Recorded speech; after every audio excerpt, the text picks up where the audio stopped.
It all began when I bought my dream property, a peaceful 10-acre plot of farmland nestled on the outskirts of a small town, far from the suffocating grip of HOA regulations. I'd intentionally chosen this land to escape the unnecessary rules and power-hungry board members I'd heard horror stories about, eager to build a quiet life for myself, surrounded by nature, my animals, and the towering oak trees that had stood watch over the land for generations. For years, I lived without issue, tending to my crops, maintaining my property, and minding my own business until the day Karen, an iron-fisted HOA president from the newly developed McMansion neighborhood next to mine, decided my land was her new project.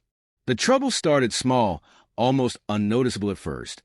HOA newsletters mysteriously began showing up in my mailbox, filled with threats about rule violations, unpaid fees, and mandatory compliance notices. I ignored them, assuming it was a clerical error, because I wasn't part of their HOA. I'd checked the property lines before I bought the land, ensuring that I was outside of their jurisdiction. But then came the letters. Certified mail, official-looking documents demanding my signature, stating that I was now under the care and protection of the HOA and that my farmland had been annexed into their community. I refused to sign, knowing it was nonsense, but Karen wouldn't take no for an answer. She showed up at my doorstep one morning, clipboard in hand, her bleach blonde hair pulled into a tight ponytail, lips pursed in disapproval as she scanned my property like she was surveying a crime scene. "We need to discuss your non-compliance," she announced without introduction, waving a stack of papers in my face as if they meant anything to me. I leaned against my doorframe, arms crossed, heart already pounding in frustration. "I don't think we do," I replied. "I'm not in your HOA." She smiled, the kind of smug, self-satisfied smirk that made my blood boil. "Oh, but you are.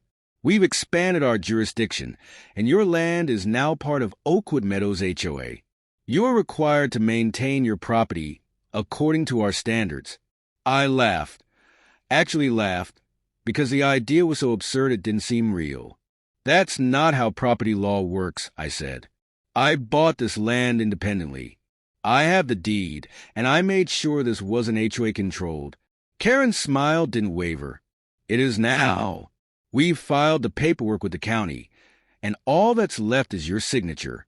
If you refuse to comply, we'll have to take legal action." My hands clenched into fists, and I forced myself to stay calm. "You do that," I said through gritted teeth, slamming the door in her face. But that was just the beginning. Over the next few weeks, I noticed strange cars parked along the edge of my property. People in HOA uniforms taking pictures of my barn, my trees, my fences. My mailbox filled with fines. Hundreds, then thousands of dollars for non-existent violations. My animals were reported as a nuisance.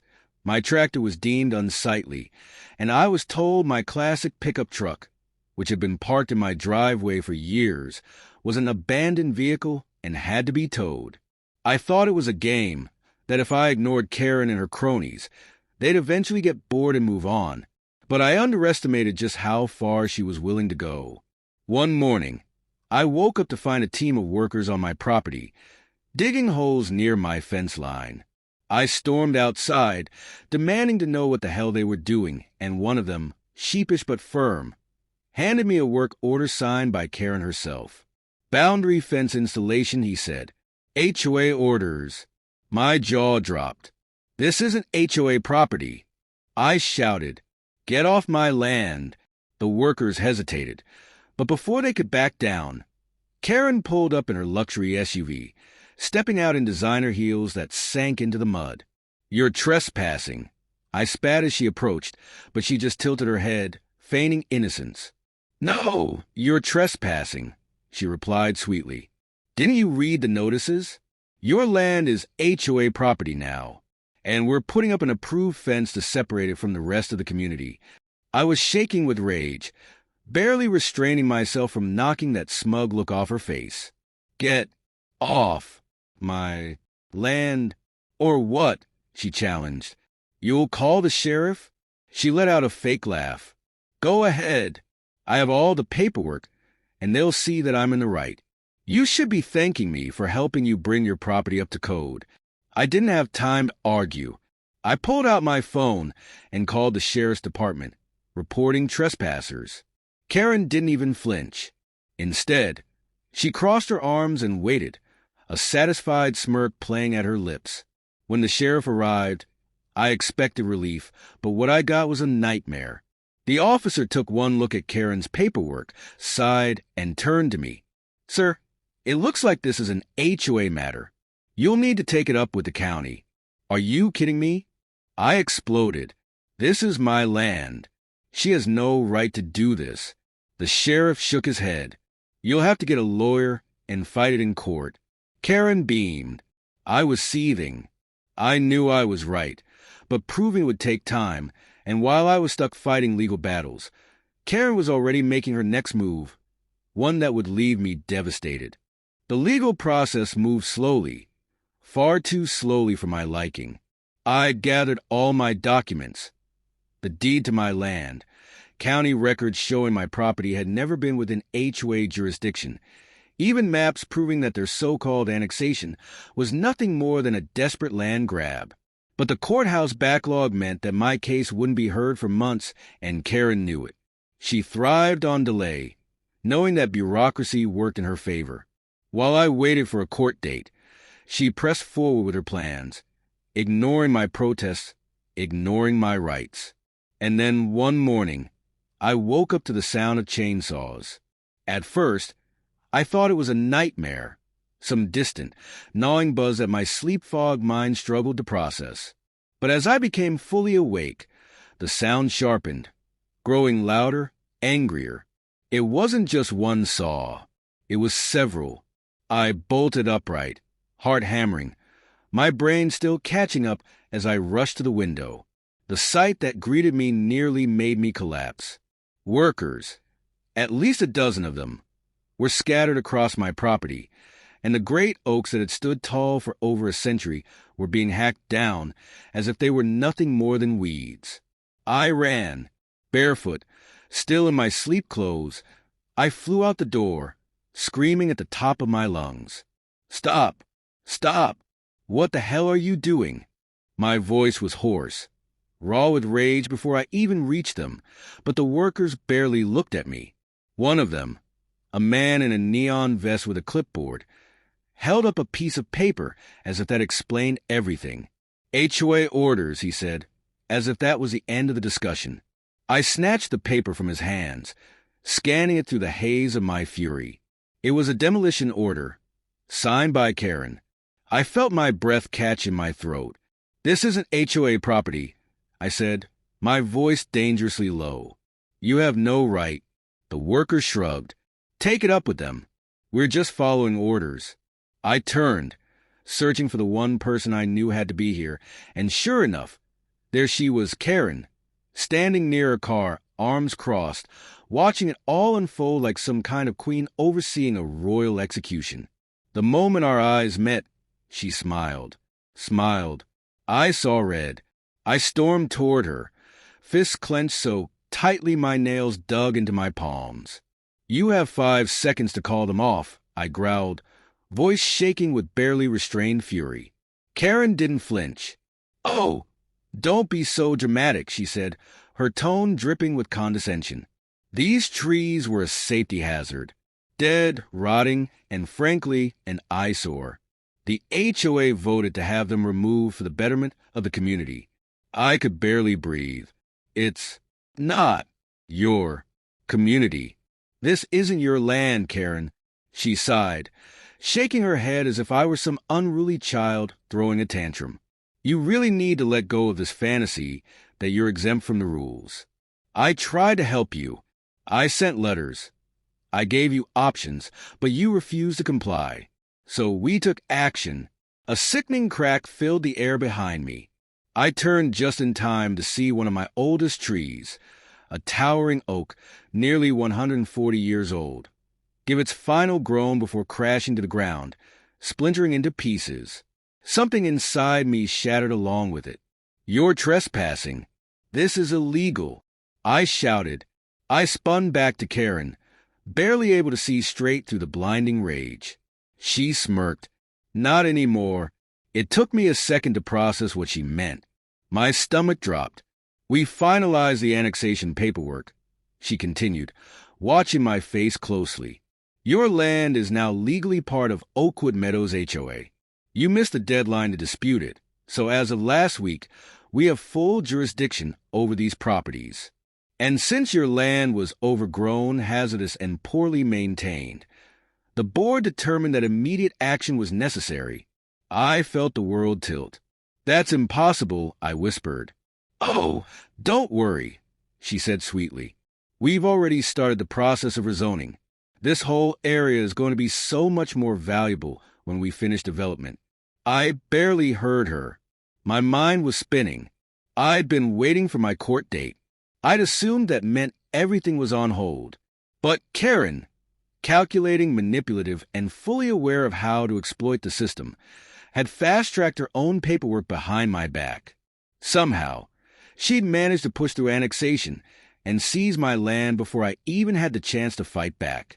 I turned back to my trees, my beautiful, irreplaceable trees, now reduced to nothing but stumps and sawdust. The workers were already moving on to the next ones. My land, my home, was being gutted right in front of me. I did the only thing I could do. I called the sheriff. Again. When he arrived, I met him at the road, breathless and desperate. You have to stop this, I pleaded. They're trespassing. They're destroying my property. He looked at me with something almost like pity. Sir, I told you before, you need to handle this through legal channels. But I gestured wildly at the destruction happening right in front of him. This is theft. Vandalism. They're stealing my land. The sheriff sighed. They have the paperwork. Everything's filed. It's legal. It felt like the earth was crumbling beneath my feet. So that's it, I asked, voice hollow. They can just take whatever they want, and no one will stop them. He hesitated. You can still fight it in court. Karen, who had been watching this whole exchange, chose that moment to step forward. Oh, but there's no need for that, she said smoothly. We're actually willing to offer a generous buyout. If you're reasonable about this, we can compensate you and make the transition easier. I turned to her slowly. You want me to sell my own land to you? The land you stole. She smiled, as if she hadn't just committed one of the most devastating betrayals of my life. Let's not be dramatic. It's just business. I felt something deep in my gut shift, a realization. Karen had never been content with just bullying me into HOA compliance. She'd wanted this land from the beginning. The newsletters, the fake fines, the intimidation tactics. It had all been a setup, a slow, deliberate strategy to force me into a position where I had no choice but to give in. And I had played right into her hands. But I wasn't going down without a fight. I took a deep breath, forcing my rage into something colder, sharper. Enjoy this while it lasts, Karen, I said, my voice deadly calm. Because I promise you, this isn't over. Her smile faltered, just for a fraction of a second. But then she recovered, laughing as she turned away. We'll see about that. I watched as another tree fell, my hands shaking at my sides. She thought she had won. She thought I was beaten. But she had no idea what was coming next. Karen thought she had won. She thought she had buried me under legal red tape, stolen my land out from under me, and left me broken beyond repair. She thought I was just another homeowner who would roll over and accept defeat, just another casualty of her power trip. She had no idea who she was dealing with. I wasn't some naive suburbanite afraid of HOA fines. I was a landowner, a fighter, someone who had built their life from the ground up, and I wasn't about to let a smug, power-hungry woman erase it with a few forged documents and an army of bulldozers. If she wanted a war, she was going to get one. The first thing I did was lawyer up. Not just any lawyer. I found the best damn property attorney in the state. It took every favor I was owed, every contact I had, but I got someone who was a bulldog in court. When I told him everything, How Karen had annexed my land without my consent, how she had destroyed my trees, how she had falsified documents to seize control. His eyes lit up. "This is fraud," he said, practically salivating at the case. "And if what you're telling me is true, we can take them to court and bury them." That was exactly what I planned to do. But I knew that lawsuits take time, and Karen wasn't going to stop while I waited for my day in court. So, while my lawyer worked on the legal battle, I waged my own public war. I started with the media. I reached out to local news stations, newspapers, and community watchdog groups. I sent them everything, before and after pictures of my land, proof of my ownership, documents showing that my property had never been part of the HOA before Karen got involved. I even had security footage of the day they cut down my trees, showing Karen standing there with that smug smile on her face as my century-old oaks hit the ground. The story exploded. Homeowner has land stolen by HOA, even though he wasn't in it. Illegal HOA land grab destroys historic farmland. Homeowner fights back after HOA seizes property. The outrage was immediate. People hated HOAs, and Karen had just become the poster child for everything wrong with them. And it got worse for her, because I wasn't the only one she had bullied. Once my story was out there, dozens of other homeowners from her neighborhood started coming forward. Families who had been forced to sell after being fined into bankruptcy. Elderly residents who had their homes foreclosed on for unpaid dues they never agreed to. People who had been threatened, harassed, and even had their property vandalized when they tried to fight back. Karen wasn't just a bad neighbor. She was a corrupt tyrant who had been running her HOA like a mob boss. And now, the world knew. Next, I took the fight to the county. While the media storm raged, I dug into every document Karen had filed. I pored over county records, land deeds, and HOA meeting minutes. I talked to real estate experts, surveyors, and former HOA board members. And that's when I found it, the smoking gun. Karen's so-called annexation of my land, completely illegal. HOAs don't have the power to annex land without the owner's consent. There are strict processes, hearings, and county approvals required. And Karen had faked every step. She had forged signatures, backdated documents, and bribed a local official to push the paperwork through. I had her. I compiled everything into a legal assault. My lawyer filed a lawsuit against the HOA, Karen personally, and the county officials who had helped her. We were suing for property fraud, illegal annexation, destruction of private property, trespassing, harassment, and damages. But I didn't stop there. I filed a criminal complaint with the district attorney. Forgery, fraud, corruption. This wasn't just a civil matter anymore. This was a crime. Karen's world started crumbling. The HOA board panicked. When the lawsuits hit, they turned on her immediately, claiming they had no idea what she had been doing. Members resigned. Others started flipping, giving statements to the police to save themselves. Karen tried to fight back. She held a press conference claiming she was a victim of harassment and that my lawsuit was a personal vendetta. But it was too late. The FBI got involved. Turns out, Karen had been doing this for years. Stealing land, forcing homeowners into HOA membership, and embezzling millions in HOA funds. The county launched an investigation. Karen's bank accounts were frozen. Her assets were seized. The people she had bribed were arrested. And then, the ultimate victory. A judge ruled in my favor. The court declared that the annexation was void, that my land had never legally belonged to the HOA, and that every action Karen had taken against me was illegal. I was awarded triple damages for the destruction of my trees, plus a massive settlement for emotional distress, legal fees, and lost property value. But that wasn't the best part. Karen, she was arrested, charged with fraud, forgery, and conspiracy. The woman who had strutted onto my land, smug and untouchable, was now in handcuffs, her empire of corruption collapsing around her, and the HOA dissolved. The county ruled that it had been so deeply corrupt that it was beyond saving. The entire neighborhood was freed from HOA rule, and every homeowner Karen had wronged got justice. I stood on my land, the land I had fought for, bled for, and watched them tear down the HOA's office building. It felt poetic. I had won. Karen had stolen my trees. She had stolen my land. She had tried to ruin my life. But in the end, I took everything from her, and I would make damn sure she never hurt anyone again.